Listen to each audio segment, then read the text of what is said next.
두 번째로요. 조 시장님의 공약 사업으로 실현된 봉화산 둘레길에 대한 논란이 있습니다. 봉화산의 공원화, 접근성이나 활용성을 획기적으로 높인 생태수도 순천에 어울리는 사업이라는 평가와 함께 전혀 생태적으로 건설되지도 않았고 자연 파괴적이며 재정 운영상의 문제점을 드러낸 선거용 생생력 사업이라는 평가 등등 많은 논란이 있는데요. 순천시 시정을 감시 감독하는 시의원으로서 이를 어떻게 생각하시는지요? 네, 봉화산 부분은 저도 그 둘레길을 가봤지만 대부분 시민들이 다 좋아하십니다. 따라서 시 예산이 그동안에 시민을 위해서 집행이 안 되어 있기 때문에 그나마 내가 건강을 위해서 이렇게 등산하는 것에 대해서 굉장히 좋다. 그래서 긍정적으로 말하시는 분들이 굉장히 많습니다. 따라서 이 부분은 저도 좋게 생각합니다. 하지만 제가 지금 지적하고 싶은 것은 그 이후 사업입니다.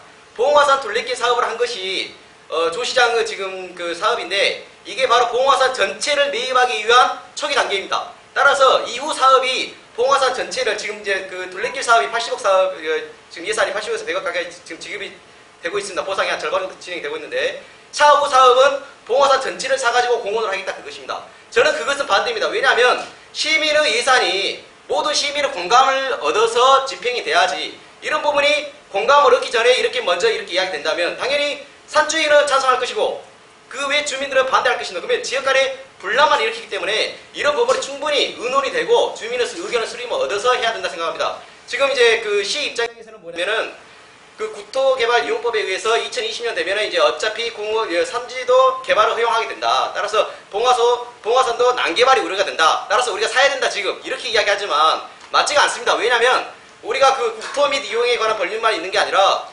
산지관리법도 있고 여러 가지 법이 있습니다. 그래서 그런 부분에서 충분히 산을 보호하는 방향으로 우리가 조금씩 개선하면 되기 때문에 산을 전체를 사가지고 보호한다는 것은 말이 안 되는 것이다. 그리고 그 부분에서 예산을 200억을 지금 책정해 놓고 있는데 결과적으로 이런 부분이 논란이 되면 땅값이 더 폭등할 것이고 그리고 예산도 나중에 더 많이 집행하게 될 수밖에 없습니다. 따라서 이런 부분이 지금 그렇지 않아도 시민을 위해서 지급돼야 할 예산이 굉장히 많습니다. 뭐 우리가 꼭 필요하게 지금 써야 할 돈이 그런 돈은 없다고 하면서 이런 데다 돈을 200억이나 넘게 하겠다고 차후 사업을 이렇게 있다는 것은 저는 이 부분이 잘못됐다고 생각하고 있습니다. 네, 둘레길을 만드는데 온 국민이 사랑하는 지리산 둘레길은 1m에 23,000원 들었습니다. 봉화산 1m에 83만 2천원이 들었습니다. 말 그대로 땅을 가진 사람들의 잔치가 났습니다. 그 예산이 무려 104억에 이릅니다.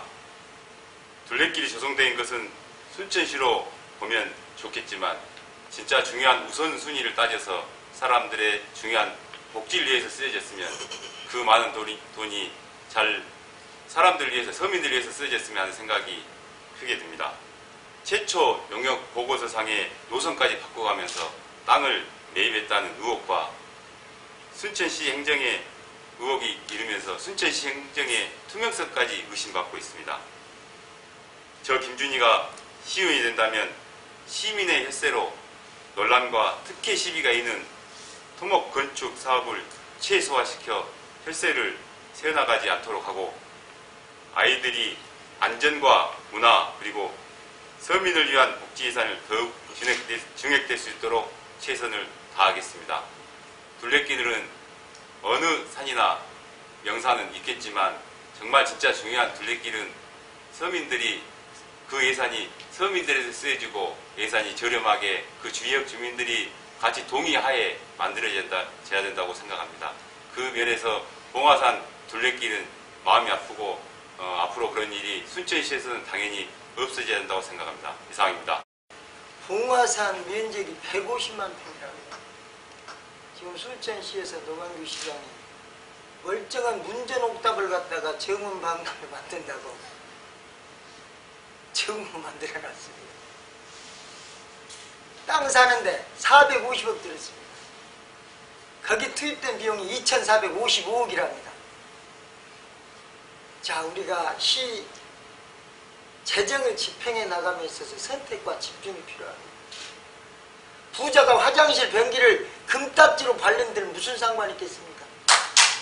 못 사는 사람이 소고기 먹으려니까 허리 휘는 거죠. 그렇습니다.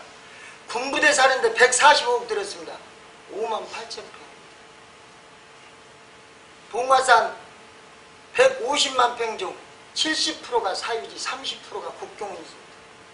지금 사유지 사는데 79억 공사비 중에 24억 사업비, 55억 매입비입니다. 앞으로 120억 들겠다고. 우리가 지리산 하면은 국립공원이라고, 순천에 도립공원이라 해서 조계산이 있습니다. 시립공원 봉화산 있다고 해서 잘못될 일 없습니다. 언제 사느냐 문제지, 사는 것에 있어서는 저는 찬성합니다. 그게 공교롭게 조충훈 시장이 공약사항이 문제가 된다면 그건 문제될 수 있겠으나, 멀쩡한 땅을 문전옥답을 정원 만든 도시에서 봉화산 공원 만들자는데 반대해야 될 이유는 전혀 없다고 생각합니다. 그래서 이 부분은 이러쿵저러쿵 말 많습니다만은 시민의 쉼터 공간 많을수록 좋습니다. 여러 개 가능하다면 만들어야만 합니다. 이상입니다. 네. 세 번째로요, 신대지구의 정주 환경에 대한 물음을 드리겠습니다. 신대지구의 입주가 시작되고 원도심의 공동화가 신도심으로 이어지는 듯한데요. 아직까지 신대지구가 완전히 틀을 갖추지 않아서 생활 편의시설이 부족하고 철도 소음 등의 해소, 이런 것 등 몇몇 과제도 드러나고 있습니다. 이에 해결책에는 어떤 게 있을까요? 네, 신대지구 정주 환경 개선과 관련해서는 제 주요 공약 사항이기도 합니다. 신대지구는 그 자체가 난개발입니다. 신대지구에는 젊은 세대들이 많이 살기 때문에 어린 자녀들도 많습니다. 그런데 문구점 하나 없이 없는 현실이 참으로 안타깝습니다. 외국인 마을, 외국인 학교, 외국인 병원은 기약도 없고, 신대지구 개발은 본 취지와 무색하기만 합니다. 신대지구 정주 환경을 위해서 무엇보다도 개발 과정에서 사라져버린 유보지를 찾아서 그 지역을 주민의 생활 편의시설을 확보하는 것으로 사용해야 합니다. 중학교 신규 설립과 공공도서관 그리고 관공서가 들어서야 합니다. 그리고 부실공사를 바로잡고 기찻길 소음과 고층 악취를 역학조사해서 개선 대책을 마련해야 합니다. 이것은 시민의 한 사람의 몫이 아니라 진정한 주민의 대표로서 신대 입주민 권리찾기 대책이 구성과 활동을 지원하면서 함께 실현해 나가겠습니다. 명품 도시를 건설하겠다는 순천시와 시행사의 말만 믿고 신대지구에 입주한 입주민 여러분, 얼마나 불편하십니까? 분양 광고만 믿고 입주한 입주민은 누가 책임지겠습니까? 땅 장사의 수용인원 17,000명 규모에서 33,000명으로 변경해서 아파트를 2배로 짓고 분양해서 시행사만 대박이 났습니다. 이제 입주민의 권리를 찾아야 합니다. 이제 우리 입주민의 권리 찾는 길 통합진보당 기호 3번 김준희가 함께하겠습니다. 감사합니다. 신대지구 이건 문제 많습니다. 처음 실시 계획상에서는 7,000세대 2만 1,000명 계획이었어요. 이것이 둔갑에서 11,000세대 3만 명 입주하도록 되어 있습니다. 에코밸리와 순천시 간에 협약서 맺을 때 택지 개발이 끝나고 나면 8,500여 평을 순천시에 무상 양도토록 되어 있었습니다. 이 규정이 사문화되어 순천시에서 주장 아니 뭣도 하고 있지 않았습니다. 저희들이 존경하는 김석우 의원님께서 특위를 만들자고 해서 신대 특위를 만들었습니다. 그래서 제가 그때서야 보고 알았습니다. 이 무상 양도키로 했던 8,500평 왜 안 찾냐, 찾아내. 그때서 순천시에서 우리 땅이라고 주장하기 시작했습니다. 공공시설 용지에 도시형 생활주택을 짓겠답니다. 누구 마음대로요. 지구단위 계획을 은근슬쩍 모르게 딱 바꿔놨습니다. 그래서 순천시에서 감사원에 감사 청구했습니다. 감사원 직원이 내려와서 보더니만 아무 이상 없다 했습니다. 제가 따졌어요. 이게 잘못됐는데 왜 이상이 없다냐. 지구단위 계획에 그렇게 돼 있기 때문에 이상이 없다는 거예요. 지구단위 계획보다 상위법인 국토이용에 관한 관리법에 문제가 있는데 왜 이상이 없냐. 당신 법 공부 다시 하고 와서 감사 다시 해라 했습니다. 그랬더니만 3일 만에 감사 마치고 보따리 싸고 갈라다가 3주를 더 연장해서 감사를 했습니다. 지금 감사 결과 아직 안 나왔습니다. 어찌됐건 존경하는 이망정 의원님 아까 보니까 제2의 기적의 도서관 걸려있다는 신대주기에 공공시설 들어와야 됩니다. 기적의 도서관 와야죠. 소방서 와야죠. 이런 부지조차도 없이 이렇게 해놨습니다. 지금 순천시가 이걸 마련해야 하는 유보지로 대체해야 됩니다. 네, 감사합니다. 네, 신대지구는 방금 존경하는 임정기 후보님께도 말씀하셨듯이 문제가 굉장히 많습니다. 그 이유는 택지 개발을 조성함으로써 순천시에서 처음에 주관으로 시작했다가 이 부분에 대해서 에코빌리로 모든 그 권한이 넘어가 버렸습니다. 따라서 중흥건설이 모든 택지 개발 관련 도시계획을 했습니다. 도시계획을 함으로써 주민에 필요한 공공시설 부지 부분을 배려를 안 한 거죠. 그래서 여수 덕충동 힐스테이트 아파트만 보더라도 1000세대밖에 되지 않는데 현재 소방서나 이런 119 소방서 동사무소가 있습니다. 하지만 현재 지금 신대지구는 동사무소도 없고 우체국도 없고 소방서도 없고 이런 주민의 가장 기초적인 그런 공공시설이 아직까지 없습니다. 그런 이유가 주민을 배려하는 시가 주체가 돼서 도시개발 추진한 게 아니라 건설사 중흥건설이 이윤, 사기업인 이윤을 추구하는 건설사가 도시계획을 하고 진행하다 보니까 아파트 짓는 데만 치중하고 주민을 위한 공공시설 이런 부분에 대해서 관심이 없는 것입니다. 따라서 이 부분은 저는 경제자구역청에 가서 이야기를 했습니다. 그리고 수천시도 이야기했습니다. 왜 주민을 위한 이런 시설을 하지 않나? 그랬더니 이제 그 이후에 이제 뭐 검토 사항이지만 하지만 현재 저도 여러분과 같은 시민의 입장이기 때문에 제가 시의원이 된다면 당당하게 이야기하겠습니다. 그래서 이런 부분이 추진이 되도록 당당하게 이야기하겠습니다. 그리고 철도 소음 부분의 이야기 말씀하시는데 대전에서 유사 사건이 있었습니다. 그래서 1심에서는 이겼습니다. 주민들이. 그래서 1억 5천만 원 배상하라. 그래서 그걸 이제 세대마다 이런 결과가 나왔는데 결과적으로 2심에서 그 코레일 철도청에서 이제 이런 지역이 많다 보니까 전국을 배상해 줘야 되니까 다시 벌 바꿨습니다. 엎어버렸습니다. 판례를. 그래서 패소 판례 돼가지고 결과적으로 보상 못 받았습니다. 이제 하지만 일본 같은 경우는 이제 여러 가지 철도 자재 같은 거 소음을 덜 나는 이런 부분이 있습니다. 그래서 이런 부분을 좀 더 우리가 검토할 사항이 있고 도시 공동화 현상은 순천 시내 매곡동 상원 나우비라든지 지금 그 영당동 대주표 이런 부분에 재산권을 행사할 수 있도록 빨리 아파트를 지어야 됩니다. 자꾸 신대지구만 새로운 신도시만 짓고 이런 구도심을 짓지 않기 때문에 구도심에 살고 있는 사람이 오지를 못하는 것입니다. 계속 이렇게 빠져나가는 것입니다. 들으면 들을수록 정말 답답한 일들이 많이 있는 게 우리 순천시 해령면인 것 같습니다. 그만큼 시의회 의원님들 잘 뽑아야 될 것 같습니다. 네 번째로요. 산업단지와 지역은 상호 공존하면서 서로 도움을 주고받는 관계입니다. 그렇다면 해령산단이나 율촌산단에 입주한 기업들이 지역사회에 기여할 수 있는 방안은 어떤 것이 있을까요? 이거 지금 율촌산단, 해령산단 문제가 많습니다. 율촌산단에 지금 많은 업체들이 입주했습니다만은 대기업 내지는 재정적 부분이 견실한 기업들이 왔으면 좋겠는데 그렇지 못한 기업들이 진입하다 보니까 부도 사태가 일어나고 있습니다. 그리고 해룡산단은 임대산단입니다. 지금 현재 임대산단 10만 평 그리고 분양산단 2차, 3차에서 38만 평을 또 개발하려고 일부는 하고 있고 하려고 하고 있습니다. 임대산단이다 보니까 열악한 재정 환경을 갖고 있는 업체들이 입주를 하게 됩니다. 물론 마그네슘 판백 공장 같은 경우는 포스코 회사입니다만 아마 판로 문제가 지금 여의치 않는 모양이에요.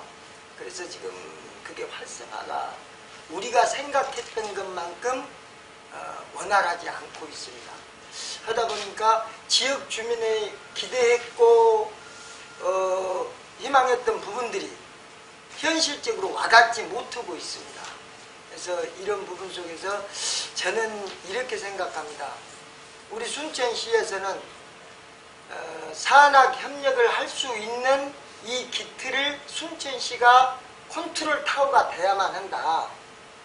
학교에서는 고급 인재를 양성할 수 있어야만 하고 순천시는 거기에 대한 행정적 지원을 해야 하고 그리고 기업에서는 이런 부분에 재투자할 수 있는 이런 산학관 협력체제가 구축되어야만이 실질적인 주민에 올 수 있는 득이 있는 거지 지금 현재 이 상태 갖고는 시민에게 이렇다 할 득을 현출해낼 수 없는 상황입니다. 그래서 순천시가 주도적으로 산학관 협력 체계를 구축해야만 합니다.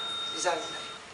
네, 우리 공단 순천 이어서 광양은 공단에 종사하시는 분들이 굉장히 많습니다. 그래서 공단은 이렇게 사업 실적에 따라서 이 지역 사회 소상공인이라든지 지역의 경제에 큰 영향을 미친다고 생각할 수가 있습니다. 그런데 현재 지금 가장 큰 문제는 이 지역 가장 큰 기업이 포스코가 굉장히 어렵습니다. 그 이유는 지금 물론 자세한 내용은 봐야 되겠지만 그 전에 이명박 정부 때 포스코 관련해서 해외 투자 비용을 너무 과다하게 지출을 한 사례가 있습니다. 그런 사례 때문에 포스코가 지금 굉장히 경영상 어려움을 겪고 있고, 또 중국의 저가 철강도 문제가 되고, 또 일본에서 또 기술이 뛰어난 그런 철강 때문에 진퇴양난의 길에 있습니다. 따라서 큰 포스코, 우리나라 제일 기업이 지금 경영상 큰 위기를 겪다 보니까 그에 따라 하청업체의 기업들도 지금 따라서 굉장히 일감이 없습니다. 어렵고. 그게 현실입니다. 그렇기 때문에 지금 순천 지역이 갑자기 장사가 안 되고 어렵다는 말들이 지금 많이 나오고 있습니다. 따라서 이런 부분이 해령산이나 육전산다 이런 부분이 산업이 경영이 잘 되고 실적이 좋아야지만 그게 지역사회에 이렇게 영향을 미쳐서 모두 다 이렇게 영업 이윤을 누릴 수가 있을 건데, 이런 부분이 정부라든지 정책 부분이라든지 이런 부분이 좌지우지 돼가지고 사업을 해외로 무리하게 투자하는 그런 사례가 일어나서 결과적으로 그 영향을 많이 기술적인 부분에 투자를 해야 되는데 그러지 못하고 결과적으로 헛낭비하는 그런 사례입니다. 즉 지자체라든지 정부에서 필요치 않는 예산을 낭비한 것처럼 기업이 가지고 있는 그런 부분을 기술 개발에 투자를 해야 되는데 그렇지 않고 해외 플랜트 사업에 너무 과다하게 투자를 하고, 또 그러다 보니까 오히려 중국이라든지 일본에서 쫓겨서 지역 전체가 위기 상황에 빠지는 그러한 게 문제라고 생각하고 있습니다. 네, 두 가지 측면에서 말씀드릴 수 있습니다. 첫 번째로 작년 여수산단 모 업체에서 대규모 인명피해를 낸 폭발 사고를 기억하고 계실 겁니다. 광양에서도 폭발 사고로 인명사고가 있었습니다. 올해 발생한 여수산단 모 업체의 기름 유출 사고로 수산물뿐만 아니라 농산물까지 판로가 막힐 만큼 여수 지역에 심각한 피해를 남겼습니다. 오랫동안 공들여온 지역의 이미지를 한순간에 훼손된 것입니다. 무엇보다도 가장 우선돼야 될 것은 안전과 환경이 담보돼야 합니다. 제 아무리 좋은 기업이 입주한다 하더라도 안전하지 않고 환경을 해치는 기업이라면 그 기업은 시민들로부터 사랑을 받을 수 없습니다. 돈보다 사람, 환경이 우선이 돼야 합니다. 두 번째로 고용의 문제입니다. 비정규직이 아닌 정규직을 통한 양질의 고용이 창출돼야 합니다. 비정규직으로 신분이 불안하고 처우가 열악한 상황에서 지역의 경제 활성화에 도움이 되지 않습니다. 기업이 돈을 벌면 노동자의 정당한 노동의 몫이 노동자의 주머니로 돌아갈 때 지역에 돈이 돌고 돌아 지역 경제의 기반을 다지게 하는 것입니다. 그런데 비정규직이 양산되고 그들의 주머니가 가벼워진다면 비정규직의 삶의 질은 당연히 떨어질 수밖에 없고 지역에 미치는 영향도 마이너스 요소라 생각합니다. 비정규직의 문제를 이야기하면서 정부기관이나 관공서마저도 개선은 더디기만 합니다. 순천시청과 계약된 비정규직 또한 정규직으로 전환돼야 한다는 것이 저 김준희의 공약이기도 합니다. 감사합니다.